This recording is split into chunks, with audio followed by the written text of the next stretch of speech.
much.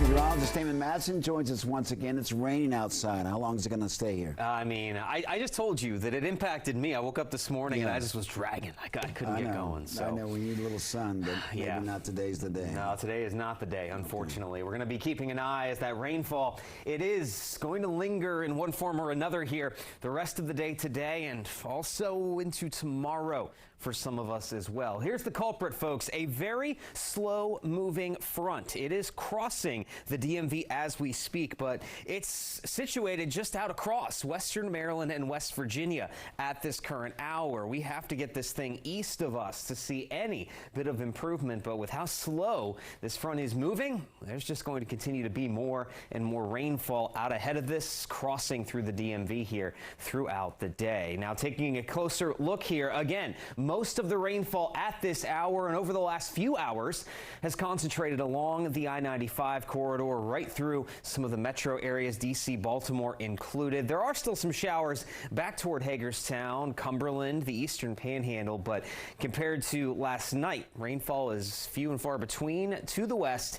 Most of the soggy weather is to the east. And oh, by the way, now, your eyes don't deceive you. We did have a few rumbles of thunder down across Prince William County there near Dale City. That could still happen on occasion here through the rest of the afternoon, as we are seeing some pockets of steadier rain mixed in out there. We have some of that right now over western portions of Charles County in southern Maryland there. We're just getting that rainfall over toward St. Charles, La Plata there, so heads up. We're going to see that soggy weather soon enough, but it's currently raining at a decently steady clip in D.C., up into parts of Montgomery County near Silver Spring and Rockville, and then back over toward northern Prince George's County, moving up toward Howard County as well. We're experiencing that rain along the I-95 corridor. Now, as we move through the rest of the afternoon, we will continue to have these scattered pockets of showers and rain, primarily, again, off to the eastern half of the DMV here, right along that I-95 corridor through the 3,